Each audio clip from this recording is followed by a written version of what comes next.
Hello बच्चा party, good morning to all of you. कैसे हो आप सब लोग? आई होप सब अच्छे होंगे, सब ठीक होंगे।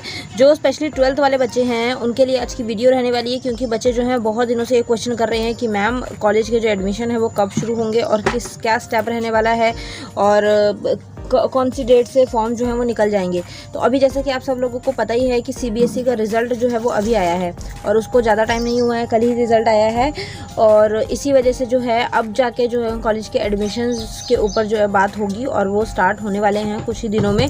अगर KU की बात करें, KU यूनिवर्सिटी में अगर बोला जाए तो वहाँ पर 1 अगस्त से जो है एडमिशन की प्रोसेस स्टार्ट हो जाएंगी, जो कि न्यूज़पेपर में भी आ चुका है कि 1 अगस्त से कुरुक्षेत्र यूनिवर्सिटी में आपका जो एडमिशन है वो शुरू हो जाएंगे। ठीक है। इसके अलावा में अगर हरियाणा की बात करें, हरियाणा लेवल पर जो हरियाणा के अंदर प्राइवेट और गवर्नमेंट कॉलेजेस हैं वहाँ पर कब से शुरू होंगे, तो वहाँ पर अभी जो थर्ड ईयर है, थर्ड ईयर के कुछ जो स्ट्रीम्स हैं उनके एग्ज़ाम्स जो है वो चल रहे थे, तो वो अभी ख़त्म हो जाएंगे और अगस्त से ही जो है बाकी के कॉलेजेस में भी एडमिशन आप लोगों को मिलना स्टार्ट हो जाएगा, मतलब प्रोसेस स्टार्ट हो जाएंगी और फिर आप वहाँ पर जो भी उनकी प्रोसेस हैं उनको फॉलो करके एडमिशन करवा सकते हैं। ठीक है।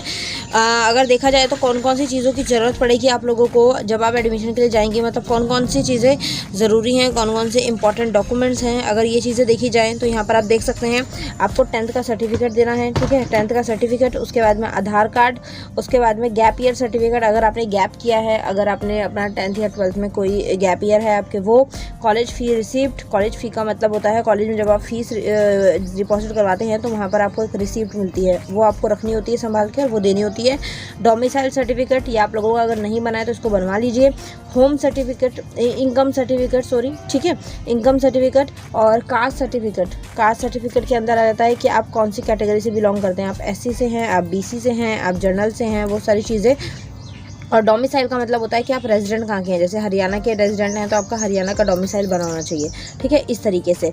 और इसके अलावा में प्रीवियस पास्ट सर्टिफिकेट, DMC, आपकी DMC अगर आ गई है तो ठीक है, स्कूल में मिल जाएंगी, और अगर नहीं है तो आप सिंपल मार्कशीट भी दे सकते हैं, क्योंकि अभी आप बोल दीजिएगा कि स्कूल में जो DMC हैं अभी वो नहीं आई हैं, इस वजह से जो है हमारे पास नहीं है, तो वो आराम से वो चीज़ सॉर्ट आउट हो जाएगी। ठीक है।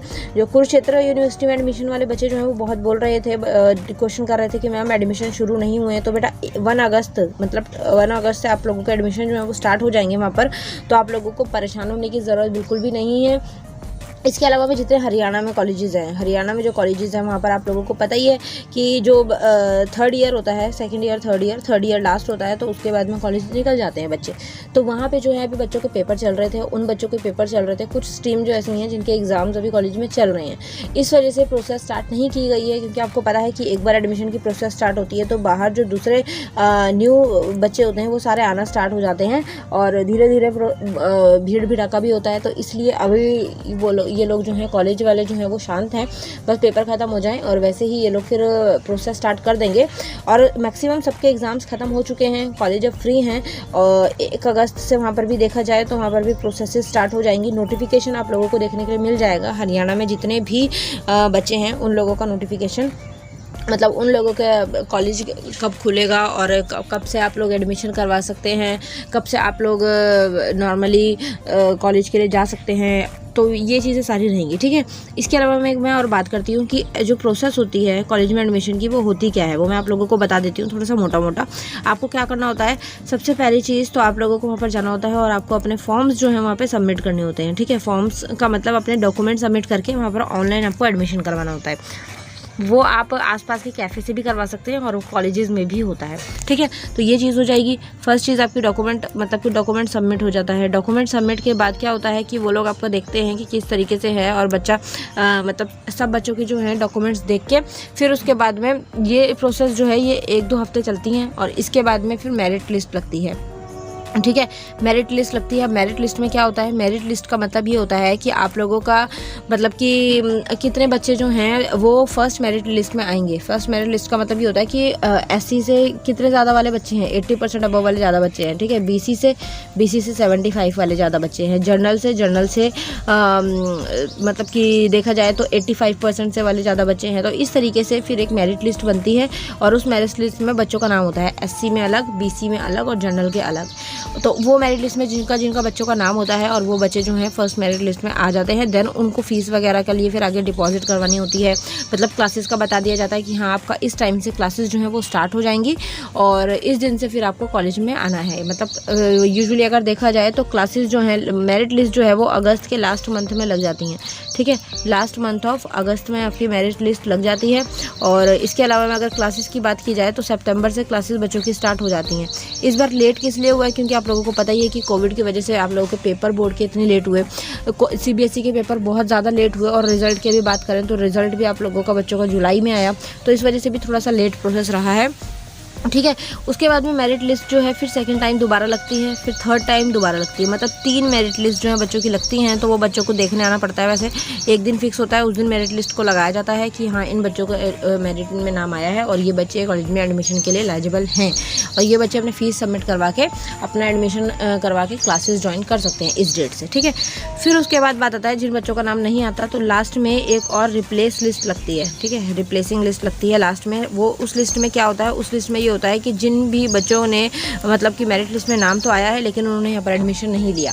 जैसे कि मान लीजिए कि अब एक बच्चा है, एक स्टूडेंट है, वो जो है कॉलेज में एडमिशन करवाना चाहता है, तो उसके पास 3 कॉलेजेस हैं, तो वो 3 कॉलेजेस के फॉर्म भरता है कि हाँ भाई 3 कॉलेजेस हैं, मैं फर्स्ट इसमें चाहता हूँ, सेकंड इसमें चाहता हूँ, थर्ड इसमें चाहता हूँ, फर्स्ट प्रायोरिटी में इस वाले को रखूँगा। तो अगर आप उसका इसमें एडमिशन हो गया तो वो इसमें और इसमें क्यों जाएगा, नहीं जाएगा, है ना। तो यहाँ पर उसकी सीट जो है वो वेस्ट हो गई। तो ऐसे ही वो सीट जो वेस्ट हो जाती हैं, मतलब जो वेस्ट सीट्स होती हैं उनकी जो है फिर नेक्स्ट में लास्ट में रिप्लेसिंग जो मेरिट लिस्ट वो भी निकलती है, और उसमें जो है बच्चों का फिर नाम आता है। जो बच्चे कैंडिडेट एलिजिबल होते हैं फिर उनको रिप्लेस करके उन पुराने बच्चों को नए बच्चों का नाम डाल के फिर उनको रखा जाता है, ठीक है। और इसके अलावा में लास्ट में भी कॉलेज में एडमिशन होते हैं। लास्ट में अगर देखा जाए कि जैसे कि एडमिशन हो गए, सब कुछ हो गया सितंबर टाइम में, क्योंकि ये रहता है कि कई सीटें फिर भी खाली रह जाती हैं, ठीक है। कई सीटें बढ़ जाती हैं, कई सीटें वैकेंट रह जाती हैं, तो इस वजह से भी एडमिशन होने के चांसेस रहते हैं। तो आप लोगों को परेशान होने की ज़रूरत बिल्कुल भी नहीं है। आई थिंक ये चीज़ें आप लोगों को क्लियर हो गई होंगी। और बहुत सारे बच्चों का जो है वो डाउट था ही कि मैम कॉलेज में जो एडमिशन है वो किस टाइम होते हैं। तो बेटा कॉलेज में एडमिशन जो है वो अगस्त में हो जाते हैं, ठीक है। इस बार लेट हो रहा है थोड़ा सा, और लेट होने की वजह सिर्फ यही है बस कि एक तो एग्ज़ाम्स, वहाँ पर एग्ज़ाम्स चल रहे हैं, क्योंकि सब चीज़ें प्रोसेस वगैरह जो है वो काफ़ी लेट शुरू हुई हैं। एग्ज़ाम्स की प्रोसेस हो गई, और इसके अलावा में जो बोर्ड के रिज़ल्ट हो गए, HBSC CBSE वालों के रिज़ल्ट, ICSE वालों का रिज़ल्ट, सबका इतना लेट आया है, तो इसलिए सारी प्रोसेस जो है वो काफ़ी लेट की गई, ठीक है ना। ओके आप लोगों के 12th के जो बेस होता है, 12th की जो परसेंटेज है उसके बेस पर आप लोगों का जो है एडमिशन कॉलेज में करवाया जाएगा, कॉलेज में होगा। तो इसको लेके आई थिंक आप लोगों को कोई डाउट नहीं होना चाहिए, कुछ भी परेशानी नहीं होनी चाहिए। कोई भी आपको क्वेश्चन रहता है, कुछ भी आपको समझ नहीं आता है, तो फिर वो आप मुझसे कमेंट में पूछ सकते हैं, ठीक है बेटा। और अब आप लोगों को पता ही है कि कंपार्टमेंट के पेपर जो हैं वो भी चल रहे हैं साथ में, तो कंपार्टमेंट वालों के लिए भी बोर्ड को पता है कि हाँ हमें तैयारी करवानी है, तो इसलिए भी वो अलग से उस चीज़ को लेकर भी लगे हुए हैं HBSE वाले। जैसे कि अभी आप लोगों को पता ही है कि 31 तारीख को अभी जुलाई में पेपर है कंपार्टमेंट वालों का, फिर सितंबर में पेपर है, फिर मार्च में पेपर है। तो इस तरीके से ये चीज़ भी थोड़ी सी मैटर करती है। और आई थिंक अब आप लोगों को सारी चीज़ें पता लग गई हैं। CTP वाले जो हैं, CTP वालों का भी कोई फॉर्म नहीं आया है, तो आप लोग परेशान मत होइए। कुछ जगहों पर देखिए फॉर्म्स फिल हो रहे हैं, कुछ जगहों पर वो मेरे को सुनने में आया है, लेकिन सब जगह नहीं हो रहे हैं। और वैसे भी ये फॉर्म फिल हो रहे हैं, जो इनके पेपर जो हैं वो मार्च में ही होंगे, अभी कोई पेपर नहीं होगा। तो इसलिए परेशान मत होइए, फॉर्म्स अभी आराम से सबमिट होते रहेंगे। अभी नहीं भी हो रहे हैं तो वो थोड़े टाइम बाद हो जाएंगे, ठीक है, परेशान नहीं होना है। अब जो जिनका 31 तारीख को पेपर है वो अपनी तैयारी ध्यान रखिए, और अपना जो भी 12th वाले हैं, जैसे 12th में जिनका भी पेपर जो है कंपार्टमेंट वाला पेपर है 31 तारीख को, आप लोग अपना ध्यान रखिए और जो पढ़ाई है उसको करते रहिए, क्योंकि एक में कंपार्टमेंट है आपकी, तो ये आपका जुलाई में जो है आप पेपर दे देंगे और आपकी कंपार्टमेंट जो है वो ख़त्म हो जाएगी। आपका रिजल्ट भी जो है सितंबर तक आ जाएगा, सितंबर से पहले जब आपकी क्लासेस स्टार्ट होने वाली होंगी उससे पहले आपका रिजल्ट आ जाएगा। तो वो आप वो वाली मार्कशीट जो है वो कॉलेज में दिखा सकते हैं और बोल सकते हैं कि मैम देखिए हम ये वाले सब्जेक्ट में हमारी कंपार्टमेंट थी और अब हम इसमें पास हो गए हैं, इस तरीके से, ठीक है ना। ओके, तो सारी चीज़ें ओवरऑल मैंने बता दी हैं। तो कॉलेज की बस अब आप लोगों को कॉलेज की लाइफ एंजॉय करनी है और कॉलेज में आप लोगों को दाखिला लेना है और वहाँ की जो अब न्यू आप लोगों का पैटर्न रहने वाला है, न्यू स्टडी रहने वाली है, उसके ऊपर धीरे धीरे वीडियोस लेकर आऊँगी आप लोगों के लिए, एक्सपीरियंस शेयर करूँगी, क्या क्या चीज़ें आप लोगों को ध्यान रखनी होती हैं वो भी जल्द मैं आप लोगों को बताऊँगी। ठीक है बेटा, ओके। तो आई होप सारी चीज़ें पता लग गई हैं और इसके अलावा में कोई डाउट हो, कोई चीज़ ना समझ आई हो तो वो फिर आप मुझसे कमेंट में पूछ लीजिएगा। बाकी टेलीग्राम ग्रुप है ही, इंस्टा पर है, फेसबुक ग्रुप है, सब जगह हैं, वहाँ पर आप लोग देख सकते हैं, वहाँ पर ज्वाइन हो सकते हैं। डिस्क्रिप्शन में आपको लिंक मिल जाएगा। और सेकंड चैनल एक और वर्ल्ड ऑफ कुसुम के नाम से बना हुआ है, तो आई होप कि आप लोग उसको भी ऐसे ही सपोर्ट करेंगे जैसे आप इस चैनल को सपोर्ट करते हैं। वर्ल्ड ऑफ कुसुम के नाम से मेरा ही व्लॉगिंग चैनल है, उसको भी अपना प्यार दीजिए, उसको भी अपना सपोर्ट दीजिए। ओके, मिलते हैं नेक्स्ट वीडियो में। Thank you so much for watching, bye bye.